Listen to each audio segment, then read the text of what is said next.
The sound of dripping water echoed through the maintenance tunnel beneath Meridian 7 station. Ryan Hollis lay on his back, wrench in hand, fixing a coolant pipe that nobody else wanted to deal with. His coveralls were stained with grease, and his hair stuck to his forehead from the heat. This was exactly what he wanted. Boring, quiet, safe. 3 years ago, he had walked away from a life that left scars nobody could see. Now he fixed broken things instead of breaking things himself. It was better this way. The pipe sealed with a hiss. Ryan slid out from under it and wiped his hands on a rag that was already filthy. Above him, through the metal grating of the tunnel floor, he could hear children laughing. The sound made him pause. That was why he stayed here. That laughter meant they were safe, happy, unaware of how dark the galaxy could be. Ryan gathered his tools and climbed the ladder back to the main level. The Stellar Youth Academy was home to almost 300 students from dozens of different species. They came here to learn, to make friends across species lines, to build a future where everyone got along. It was a nice dream. Ryan hoped it would last. He walked through the corridors with his toolbox, invisible as always. Students rushed past him without a second glance. Teachers nodded politely, but never stopped to chat. He was just the maintenance guy, the human who kept the lights on and the air flowing. That was fine with him. A small shape crashed into his leg. Ryan looked down to find Pip, a Rothian child barely 3 feet tall with large eyes and soft gray fur. She looked up at him with a gap-toothed smile. "Mr. Ryan, you fixed my music box." She held up a small device that played gentle melodies. Ryan had found it in the lost and found last week, broken and forgotten. He had spent an evening repairing the tiny mechanism inside because he knew how much these things meant to kids. "Works better now," he said simply. Pip hugged his leg and ran off, the music box playing a cheerful tune. Ryan watched her go, then continued his rounds. In the security office, Chief Torrens was reviewing patrol schedules. The Valkyrie officer looked up when Ryan entered. "Hollis, what brings you to my domain?" "Sensor array in Section 7 needs recalibration. Noticed some odd readings during my check." Torrens pulled up the data on his screen and frowned. "Looks normal to me. Probably just merchant traffic passing through." "Maybe," Ryan said. But his instincts said otherwise. Years of training had taught him to trust those instincts. "You worry too much," Torrens said with a laugh. "This is a school. We're protected by neutrality treaties. Nobody attacks educational facilities." Ryan did not argue. He had learned that people believed what they wanted to believe. Instead, he left the office and made his way to the observation deck. The view was stunning. Stars scattered across the darkness of space like diamonds on black silk. The station floated in neutral territory, far from any military conflicts or political disputes. It was supposed to be the safest place in the sector. Ryan pulled up the sensor data on a nearby console. The reading still bothered him. Ships had been passing through the area more frequently over the past week. Their paths seemed random, but Ryan had spent years identifying patterns. These ships were scouting. He was sure of it. He filed another report with station security. They would probably ignore it again. Headmaster Brinall found him an hour later in the lower engineering bay. The Cothan administrator was tall and thin with elegant features and a calm voice. "Ryan, I heard you have concerns about station security. Just noticed unusual traffic patterns, might be nothing. Chief Torrens assures me everything is fine. We have protocols in place." Ryan nodded. Protocols written by people who had never faced real violence. He had tried to explain the weaknesses in their security, but nobody wanted to hear that they might be vulnerable. "I trust you will continue to keep our systems running smoothly," Brinall said with a warm smile. "The children rely on you." After the headmaster left, Ryan stood alone in the engineering bay. The massive engines hummed around him, pushing power through the station. He knew every system, every backup, every hidden feature that the original military designers had built into this platform before it became a school. His communicator beeped. Another repair request, this time in the residential wing. A broken door that would not close properly. Ryan picked up his toolbox and headed that way.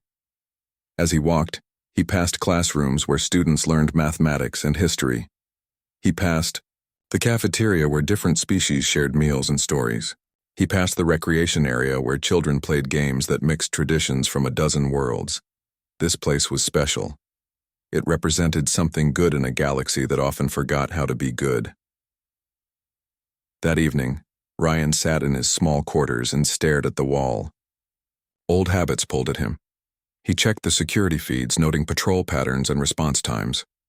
He reviewed the station layout for the 1,000th time, identifying choke points and defensible positions. He inventoried the emergency lockers scattered throughout the facility. Nobody knew he did this. Nobody knew he still carried the training that had once made him very dangerous. His terminal chimed with a message from the maintenance schedule. Tomorrow would be another day of fixing pipes and calibrating systems. Another day of being invisible. Ryan allowed himself a small smile. Invisible was good. Invisible meant peace. Outside his window, stars burned in the eternal night. Far beyond the station, ships moved through the darkness with purposes unknown. Ryan watched them for a long time before finally turning off the lights and trying to sleep. His dreams were never peaceful, but at least here, surrounded by laughter and learning, he could pretend they were. Alarms shattered the morning silence like breaking glass. Ryan dropped the circuit board he was installing and immediately checked his wrist display. Multiple breach warnings, hull integrity compromised in 3 sections, communication jamming detected across all frequencies. This was not a drill. He ran toward the nearest security station, his mind already shifting into patterns he had hoped never to use again. Around him, students looked confused. Teachers tried to maintain calm, but fear was spreading through the corridors like wildfire. The security monitors showed ships surrounding the station. Big ones, heavily armed, bearing the marks of the Kresh Syndicate. Raiders, slavers. The kind of people who saw children as profit. All personnel. This is Headmaster Brinall. The announcement echoed through the station with forced calm. Please proceed to assembly areas in an orderly fashion. This is not a drill. I repeat, this is not a drill. Ryan's jaw tightened. Assembly areas would make it easier for the raiders to gather hostages. Chief Torrens burst into the security station, his face pale. Hollis, what are you doing here? Working. What's the situation? Kresh ships. At least 6 of them. They jammed us before we could send a distress call. Torrens pulled up tactical displays with shaking hands. They're demanding we surrender for processing. Processing means ransom at best, slavery at worst, Ryan said flatly. The first explosion rocked the station. Students screamed. Ryan grabbed the console to steady himself. They're breaching the docking ports, Torrens said. I have 20 security officers. We're teachers with stun weapons, not soldiers. Ryan was already moving to the weapons locker. His fingers entered an override code that should not have existed. The locker opened, revealing equipment that was definitely not standard for a school. Hollis, how did you get your people positioned at key corridors? Slow them down. Protect the students. Ryan pulled out a tactical vest and a weapon that looked far too familiar in his hands. What are you going to do? What I'm good at. Ryan disappeared into the maintenance passages before Torrens could respond. The tunnels and shafts that ran through the station were his territory. He had mapped every inch during his 3 years here. Now that knowledge would serve a different purpose. Through the walls, he heard boots, heavy, confident. The raiders were moving fast, expecting no resistance. Ryan reached an access panel and carefully removed it. Below him, 3 Kresh soldiers walked through the corridor, weapons ready, talking in their harsh language about how easy this would be. He dropped behind them in absolute silence. 3 quick movements, 3 bodies on the floor. Ryan dragged them into a storage room and sealed the door. His communicator chirped. He had patched into the security network. Section 4 breached. They're herding students toward the assembly hall.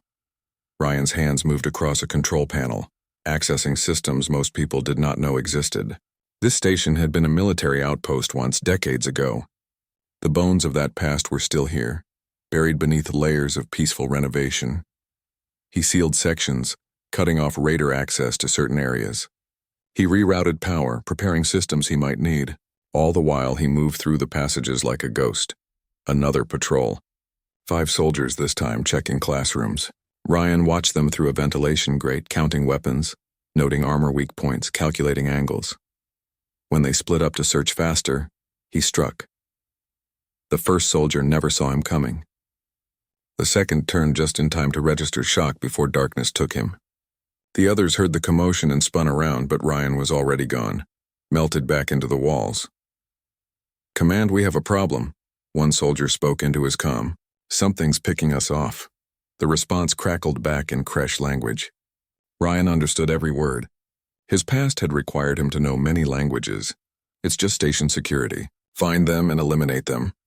Ryan allowed himself a cold smile. They thought they were hunting security. They had no idea. He found a group of students trapped in a science lab. 6 children of various species huddled together in terror, while 2 raiders tried to force the door open. Ryan appeared behind the raiders like a nightmare. They went down hard and fast. He opened the door and found the students staring at him with wide eyes. A teacher, a young Drellian woman, stepped forward. "Mr. Hollis? Follow me. Stay quiet. Stay close." He led them through the maintenance tunnels to a reinforced storage area. "Lock this behind me. Don't open it for anyone except Chief Torrens or Headmaster Brynall, understand?" The teacher nodded, still in shock. "Who are you?" "Someone who used to be good at things I'm not proud of," Ryan said. "Keep them safe." He sealed the door and moved on. The raiders were gathering hostages in the main assembly hall. Ryan reached a security terminal and patched into the station's communication system. His voice echoed through every speaker. "Attention, Kresh personnel. You have breached the Stellar Youth Academy. You are threatening children. You have 30 minutes to take your ships and leave." In the assembly hall, Commander Shreth laughed. The Kresh leader was tall and scarred, with the confident bearing of someone who had done this many times before. Brave words from someone hiding. "Show yourself or we start killing hostages." Ryan did not respond. Instead, he went back to work. 2 more patrols disappeared. Then 3. The raiders started finding bodies and the laughter stopped. "Who is this human?" Shreth demanded over the comms. One of his technical officers was frantically trying to break through Ryan's personnel file encryption. When he finally succeeded, his voice went quiet. "Commander, you need to see this." The file displayed on Shreth's screen: military service, special operations, classified missions, a string of successful hostage rescues and deep infiltration operations. A psychological profile that recommended the subject for high-risk assignments involving protecting non-combatants, and a codename: Badger. Shreth's confident expression cracked. He had heard stories. Soldiers talked and stories spread. Some humans earned reputations that made even hardened criminals nervous. "Consolidate all forces around the hostages," Shreth ordered. Now. In the darkness of the maintenance tunnels, Ryan checked his wrist display.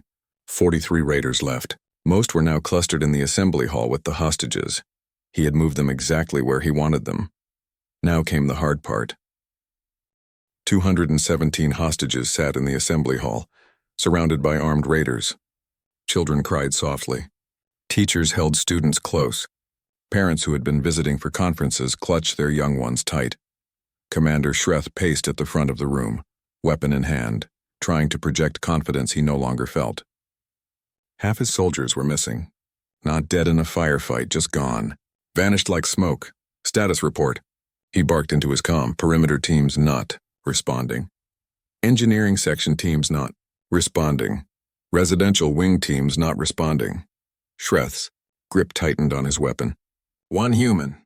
1 maintenance worker who turned out to be a ghost from military records. Above them, in the ventilation system, Ryan moved with practiced silence. Through the grates, he could see the entire assembly hall. 40 raiders total. Too many for a frontal assault, even for him. But he was not planning a frontal assault. He pulled up the station's environmental controls on his wrist display. This was going to be delicate. He needed to create chaos without harming the hostages. His fingers moved across the controls. The temperature in the hall began to drop. Not dangerously, but enough to be uncomfortable. Then the lights started flickering. "What's happening?" one of the raiders shouted. "The human is in the systems," another responded. Ryan's voice came through the speakers again, cold and measured. "You now have 15 minutes. I count 43 of you left. I can account for each by name and position." He listed them. Their names, their positions in the room, their armor types, their weapon configurations. Information he should not have, but clearly did. Some of the raiders shifted nervously. Being watched by an invisible enemy was worse than facing one in combat. Shreth grabbed his comm. All remaining perimeter teams fall back to the assembly hall. I want everyone in one place where we can see them. Ryan smiled in the darkness. Predictable. 8 more raiders entered the hall, looking relieved to be with their fellow soldiers. They had been alone in the corridors, listening to the screams of their comrades get cut short, watching their squad members disappear. Commander, we found bodies in Section 9. One reported. Professional kills, precise. This human knows what he's doing. I can see his military record, Shreth snapped. Deploy shaped charges at all entry points. If he comes through any door, we blow it. Ryan watched them plant explosives. Amateur work. They were scared, making mistakes. He could use that, but the hostages were still there. Any aggressive move risked innocent lives. He needed them separated. An idea formed. Risky, but everything about this situation was risky. Ryan accessed the fire suppression system. Not the water sprinklers. Those would cause panic. Instead, he triggered the emergency lighting in specific patterns, simulating a fire alert in the eastern corridor outside the hall. Fire detected, the automated system announced. Some of the raiders looked uncertain. Shreth seemed to sense the trick. It's a diversion. Nobody moves. Ryan had expected that. He switched to Plan B. Through his access to the station's power grid, he began a systematic shutdown. Lights went out section by section, moving toward the assembly hall like approaching darkness. The raiders watched nervously as their safe space seemed to shrink. He's boxing us in, one soldier said. When the lights in the hall dimmed slightly, hostages gasped, children whimpered. Auxiliary power, Shreth ordered. Now generators kicked in, but Ryan was ready. He had already identified which circuits fed the hall. One by one, he began overloading them. Sparks flew from wall panels. Smoke began to seep from electrical conduits. Now the raiders had a real problem. Stay in a room that might actually catch fire, or move the hostages and expose themselves. Shreth made his choice. Move them to the cafeteria. Half the force escorts, half stays to guard our backs. Perfect. Ryan had divided them. As the hostages were herded out, Ryan moved through the access tunnels ahead of them. The cafeteria was a better tactical position for him anyway. More entrances, more hiding spots, better sightlines. 20 raiders escorted the hostages.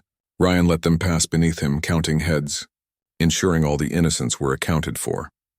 Once the hostages were in the cafeteria, guarded by nervous soldiers, Ryan went back for the 20 raiders still in the assembly hall. They never knew what hit them. Ryan dropped from the ceiling into the center of their formation. What followed was not a fight. It was an execution of training, muscle memory from years of operations. He moved like water, flowed like shadow, struck like thunder. The raiders had weapons, had training, had numbers. Ryan had purpose, 5 seconds. 7 bodies down, 10 seconds. 14 down, 15 seconds. The rest were running. Ryan let them run. He sealed the doors behind them, trapping them in corridors he controlled. Then he hunted them one by one through his maze. Back in the cafeteria, Shreth heard the screams through the comm system. Report. What's happening? Static. Then silence. Only 20 raiders left now, all packed in the cafeteria with 200 hostages. Shreth's confident invasion had become a desperate last stand. Ryan's voice came through the speakers one more time. 10 minutes. 20 soldiers. Commander Shreth, you're running out of people to hide behind. Shreth's patience broke. He strode into the crowd of hostages and grabbed the smallest one he could find. A tiny Rothian child with gray fur and terrified eyes. Pip. He dragged her to the front of the room and pressed his weapon against her head. Human, I know you can hear me. Show yourself or the child dies. Through the ventilation grate above, Ryan went completely still. Pip's scream echoed through the hall and through the metal passages where Ryan crouched. That sound hit something deep inside him. Something primal. Something he had buried under 3 years of fixing pipes and calibrating systems. The maintenance worker died in that moment. What remained was what Shreth's own intelligence files had warned him about. A man who had earned his call sign because when backed into a corner, when protecting those who could not protect themselves, he became unstoppable. Ryan's eyes went cold. His breathing slowed. His heart rate dropped into combat calm. He spoke one more time and his voice had changed. no longer measured and controlled. Flat, empty of everything except certainty. Put the child down. Shreth laughed. Come out where I can see you, or You misunderstand, Ryan interrupted. That wasn't a request. That was me telling you what you'll do before you die. The lights went out. Complete darkness swallowed the cafeteria. Hostages gasped. Raiders activated weapon lights, beams cutting through the black like desperate fingers searching for threats. Shreth held Pip tighter, his weapon still pressed against her small head. Nice trick, human. But I still have the child. Emergency lighting flickered on, bathing everything in dim red. Long shadows stretched across the walls. Every corner held potential danger. For 10 seconds, nothing happened. The raiders swept their lights across the room, weapons ready, waiting for an attack that did not come. Then the screaming started. A raider on the left side of the room went down, his weapon clattering to the floor. His squad mates spun toward him, but he was already unconscious, dragged halfway into a service duct. Another soldier fired wildly at movement that turned out to be his own shadow. The hostages pressed themselves flat against the floor, teachers covering children with their own bodies. A raider near the kitchen entrance dropped without a sound. Then another. Their weapon lights went dark one by one, shrinking the circle of visibility. Ryan was not fighting them. He was erasing them. He moved through the darkness like he was part of it, using every shadow, every blind spot, every moment of distraction. The raiders were trained, but they were fighting an enemy they could not see, could not predict, could not understand. Fear was Ryan's weapon now. Every disappearing soldier made the survivors more panicked, more likely to make mistakes. Shreth backed toward the center of the room, dragging Pip with him. The remaining raiders formed a tight circle around him, weapons pointing in all directions. Shoot anything that moves, Shreth ordered. Bad decision. In their panic, the raiders started firing at sounds, at shadows, at each other's movements. Hostages screamed. Teachers shouted for calm. Ryan waited. Patience was survival. Rushing was death.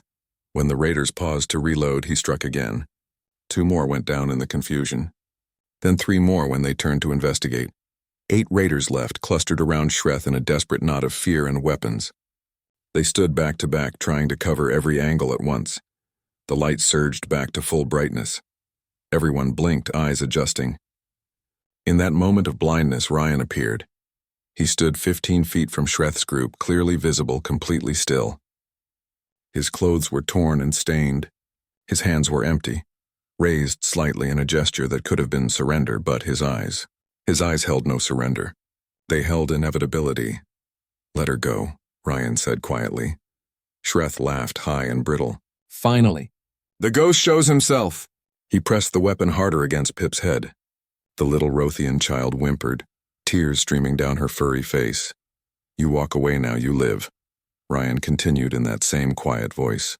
You hurt that child, you pray I kill you quickly. One of the raiders near Shreth was shaking.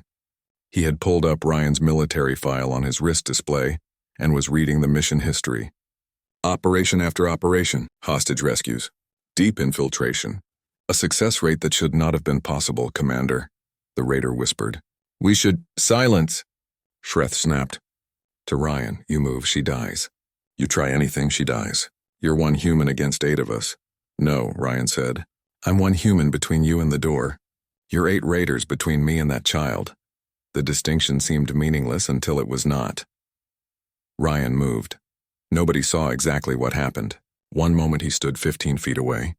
The next moment the lights flickered again, just for a fraction of a second. When they steadied, Ryan was among them. What followed happened too fast for most eyes to track.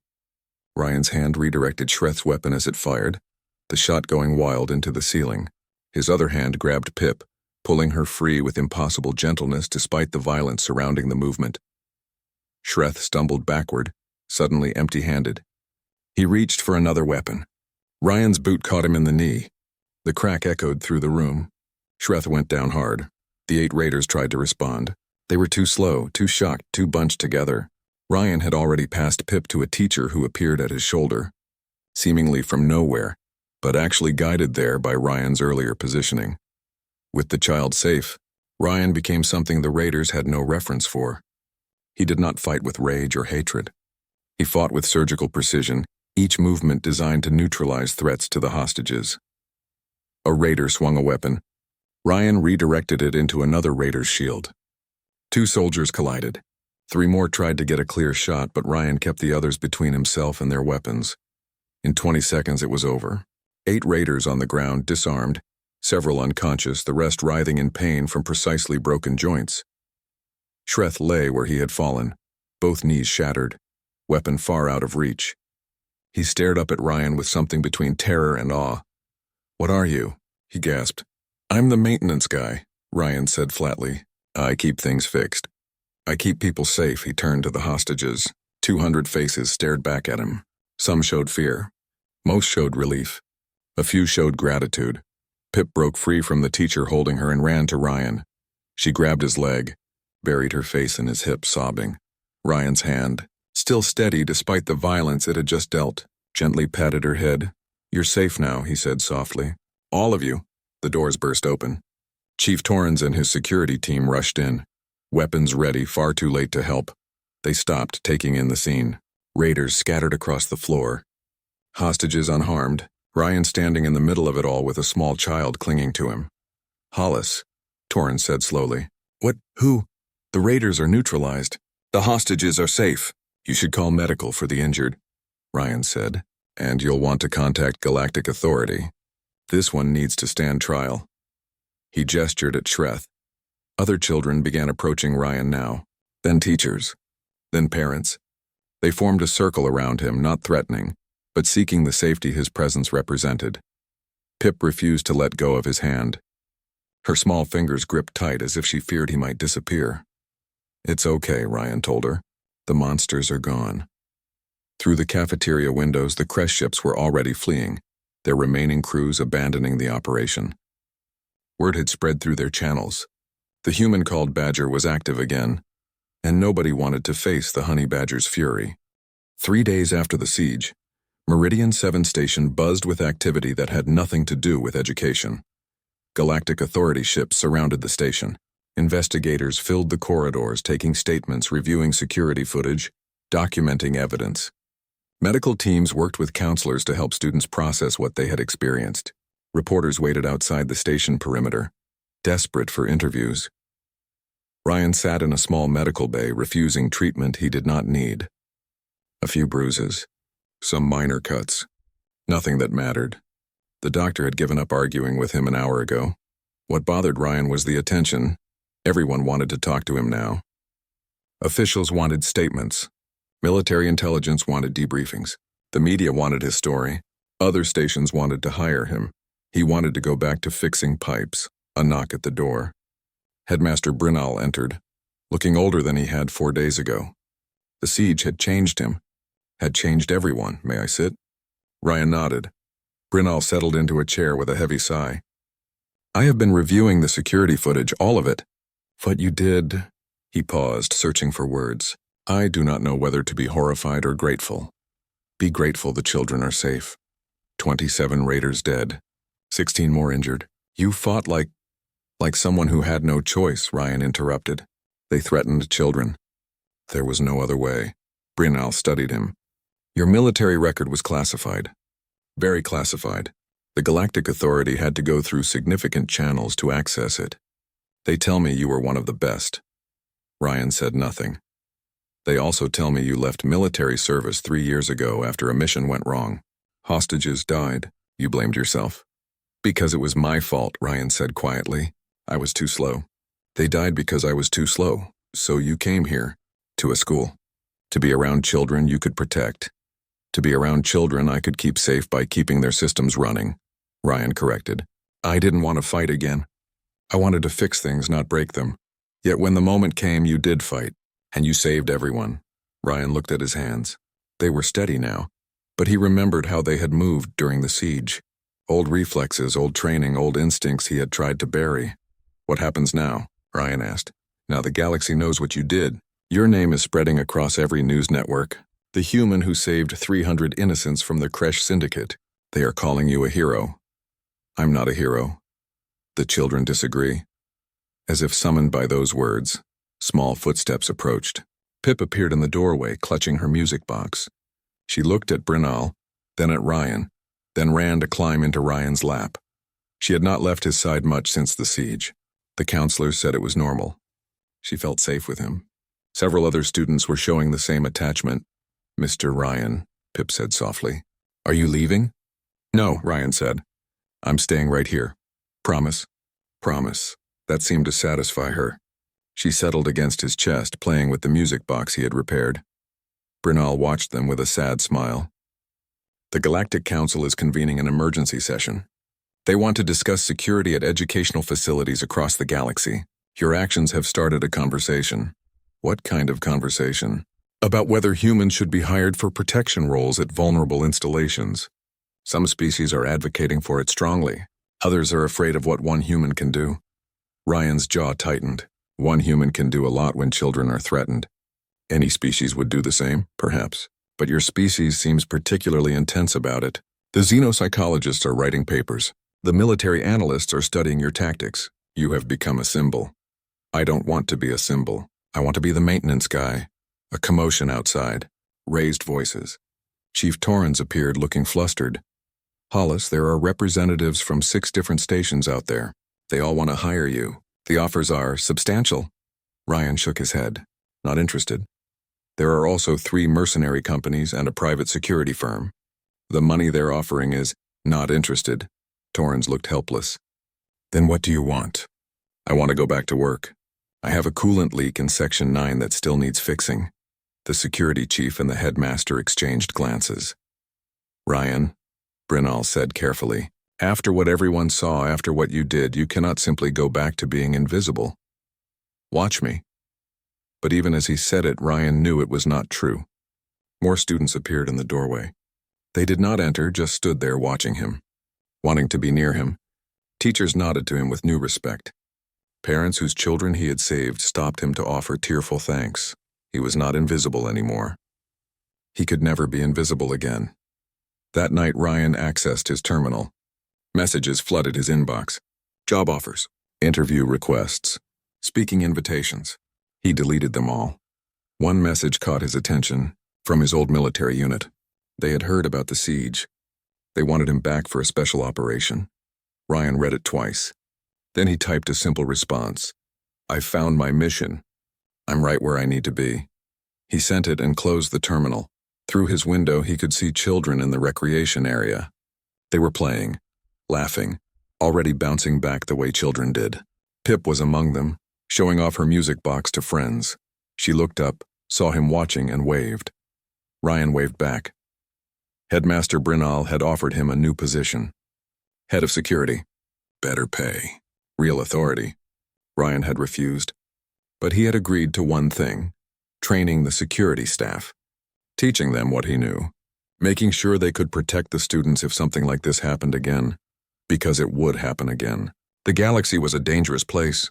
But now at least this one station would be ready. Ryan picked up his toolbox. The coolant leak in Section 9 was still waiting. Some things at least could go back to normal. But as he walked through the corridors, students called out greetings. Teachers smiled. Everyone knew who he was now. The quiet maintenance worker who had fought an army to keep them safe. The honey badger who guarded the door. And across the galaxy, in dark corners where criminals gathered, a new warning spread. Avoid human-protected facilities. Especially avoid any place where a human called Badger stands watch. Some lessons were learned in blood. This was one of them. 6 months painted new rhythms across Meridian 7 Station. Ryan knelt in front of a malfunctioning air filter in the lower engineering level, hands deep in machinery, doing exactly what he loved. The work was honest. The work was simple. The work let him think about anything except violence. Footsteps echoed down the corridor. Small ones. Ryan smiled before even looking up. "Mr. Ryan." Pip appeared with her usual energy, carrying a small bag. "I brought you lunch. You didn't have to do that. But you always forget to eat when you're working." She set the bag down with the seriousness of someone delivering critical supplies. "Teacher Bryn says you need to take care of yourself." The Rothian child had grown braver over the months. The nightmares had faded. The fear in her eyes had been replaced with something Ryan treasured more: trust. Other children appeared behind her. 4 of them today, various species, all students he had saved during the siege. They often found excuses to visit him during their free time. "What are you fixing?" asked a young Drellian boy named Thomas. "Air filtration system. Keeps the air clean so you can breathe properly." "Is it hard?" "Not if you understand how it works." Ryan showed them the mechanism, explaining in simple terms. They watched with fascination. To them, everything he did seemed important now. After they left, Ryan sat alone with the lunch Pip had brought. A sandwich made with care, wrapped in paper that had crayon drawings on it. Pictures of him, of the students, of the station. Always with everyone smiling, his communicator chirped. "Chief Torrance, Hollis, we have a situation in Section 12. Possible security concern." Ryan was moving before Torrance finished speaking. Some habits never faded. He arrived to find Torrance and 3 security officers surrounding a nervous-looking Valkyrie maintenance worker. "What's the problem?" "Found him trying to access restricted systems," Torrance explained. "Says he works here, but his credentials don't match." Ryan studied the worker. Young, scared, hands dirty from actual labor. He checked the work order on the nearby panel. "He's legitimate. New hire from last month. Someone didn't update his clearances." Ryan looked at Torrance. "I'll vouch for him." The security officers relaxed. Over the past months, they had learned to trust Ryan's instincts. He had spent weeks training them, teaching them patterns, showing them how to think like someone planning an attack. Meridian 7 was no longer a soft target. Everyone knew it. Later that day, Ryan stood in what had become his unofficial office, a small room near the security center filled with station schematics and system diagrams. He was reviewing new protocols when Headmaster Brinall entered, still refusing to take the official title. "Still just maintenance," Ryan confirmed. "Maintenance workers don't typically design comprehensive security systems and train tactical response teams." "Then I'm a maintenance worker with hobbies," Brinall chuckled. He had learned to accept Ryan's stubbornness. "I have news. 3 more educational facilities have requested your consultation. They want to implement your security model. Send them the documentation." "They don't need me there. They want the human who saved Meridian 7. They want the reassurance that someone like you is helping protect their students." Ryan sighed. "Fine, I'll do remote consultations. But I'm not leaving this station." "Because of the children?" "Because this is my home." That evening, an unexpected ship requested docking permission. Refugee vessel, systems damaged, requesting emergency assistance. The kind of situation that once would have sent the entire station into panic. Now security teams moved with practiced efficiency. Ryan coordinated from the security center, watching displays, monitoring patterns, ready but calm. The refugees were genuine. Families fleeing conflict, including children. The station granted asylum and began processing arrivals. Among the refugees was a creche family. When some staff members hesitated, remembering the siege, Ryan personally ensured they received the same care as everyone else. "A child is a child," he told the staff. "We protect all of them." The creche parents recognized his name. They had heard stories. They chose this station specifically because of those stories. Not because they feared him, but because they knew he would protect their children too. That night, Ryan found himself on the observation deck where he had stood so many times before. The stars looked the same. The station hummed with the same peaceful energy. But everything had changed. Pip found him there. She could not sleep, wanted to find him. He let her sit beside him, small and quiet, watching the stars together. "Mr. Ryan, do bad people ever come back?" "Sometimes. But if they do, we'll be ready. Because you'll protect us. Because everyone here will protect everyone." I just taught them how. She accepted this, content. "I want to be like you when I grow up." "You want to fix air filters?" "I want to keep people safe." Ryan felt something warm in his chest. Pride maybe, or hope. "Then learn, study, be strong but be kind. That's more important than anything I can do." She nodded seriously, filing away his words like precious treasures. Days turned to weeks. Weeks turned to months. Ryan's routine became sacred. Fix what was broken. Train who needed training. Protect who needed protecting. He never gave interviews. Never accepted awards. Never sought recognition, but his impact rippled outward anyway. Other humans in security roles across the galaxy found new respect for their work. Some veterans, like Ryan, sought positions protecting the vulnerable. A quiet movement grew, warriors becoming guardians. The creche syndicate collapsed after the Meridian 7 failure. Their reputation never recovered. Other criminal organizations learned the lesson. Some targets cost more than they were worth. Educational facilities became safer, not because of weapons or walls, but because people like Ryan taught others to think like protectors. And on Meridian 7, life continued. Students learned. Teachers taught. Children played without fear. Ryan walked through corridors that had once seen violence, now filled with laughter again. He fixed systems that kept people comfortable. He trained guards who would never need to fight but were ready if they did. Sometimes, late at night, he still had nightmares about the siege. About the moment he heard Pip scream. About the choice to become violent again to prevent violence. But then morning came. Children's voices filled the halls. Pip would find him with crayon drawings or forgotten lunches. Students would ask questions about how things worked. Teachers would thank him for keeping their classroom climate control running. These were the moments that mattered. Not the fighting. Not the fear. The simple, precious moments of peace he had fought to preserve. Ryan stood in the lower engineering bay, wrench in hand, fixing a coolant pipe that nobody else wanted to deal with. His coveralls were stained with grease and his hair stuck to his forehead from the heat. This was exactly what he wanted. Boring, quiet, safe. Above him, through the metal grating, he could hear children laughing. That sound was worth everything. The quiet maintenance worker had become a legend. But legends did not interest him. He was content being what he had always been, someone who fixed broken things and protected good people. And if monsters came again, they would learn the same lesson the creche had learned. The honey badger was always watching, always ready, always there, but mostly he was just Ryan, the maintenance guy who kept the lights on, the air flowing, and the children safe. That was enough. That was everything.